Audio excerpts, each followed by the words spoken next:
మా elections final year. నేను ఇప్పుడు ఓటేయడానికి వచ్చాను, నా ఓటు హక్కు వినియోగించడానికి వచ్చాను. కాకపోతే 2 ప్యానెల్స్గా విడిపోయినందుకు కొంచెం ఒక కైండ్ ఆఫ్ పించ్ ఉంది. ఎందుకంటే యునానిమస్గా గెలిచింటే ఇంకా అందరం ఒక ఫ్యామిలీ కాబట్టి, సినిమా వాళ్ళం కాబట్టి మనలో మనం ఇచ్చేసుకొని మన మీడియాకి టీఆర్పీ రేటింగ్లు ఇవ్వడం ఏందో అసలు నాకు అర్థం.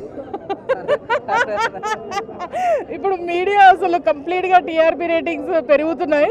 2 ప్యానెల్స్ దీని అసలు మా మధ్యన ఏమి గొడవలు లేకపోయినా కూడా మీరు అట్లా టైటిల్స్ పెట్టి అట్లా ఏవో హెడ్లైన్స్ పెట్టి క్రియేట్ చేస్తున్నారు. అట్లా ఏమీ లేదు.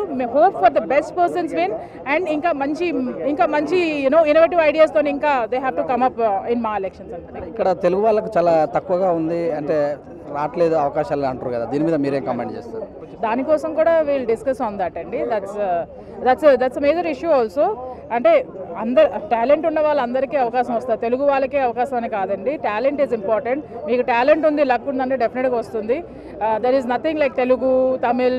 ఇప్పుడు మన వాళ్ళు కూడా అటు వెళ్ళి చాలా ఫ్లరిష్ అయిన మూమెంట్స్ కూడా ఉన్నాయి. So there is nothing particular like Telugu, Tamil అని చెప్పేసి. తెలుగు వాళ్ళకి కూడా ఉంటుంది, బట్ తెలుగు వాళ్ళు కొంచెం ముందుకు రావట్లేదు.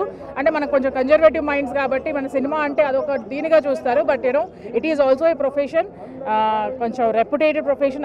సెలబ్రిటీ అనగానే ఫోకస్ ఎక్కువ ఉంటుంది కాబట్టి మేబీ డిఫరెంట్ మైండ్ సెట్స్ అండి, depends on every one. So let's see. ముఖ్యంగా మీరు ఏ డిమాండ్ను సంతోషపరచుతోటి ఓటేస్తున్నారు? మీకు నచ్చినప్పుడు డిమాండ్ ఏంటి? మీరు ఏ డిమాండ్ చూసి ఓటేస్తారు? ఉన్నటువంటి ఇస్తారు కదా డిమాండ్స్ అన్ని. ప్రతి ఆర్టిస్ట్ బిజీగా ఉండాలండి, అందరు ఆర్టిస్టులకి వర్క్ ఉండాలి. ఆ డిమాండ్ బట్టి నేను ఓటేస్తాను. Thank you.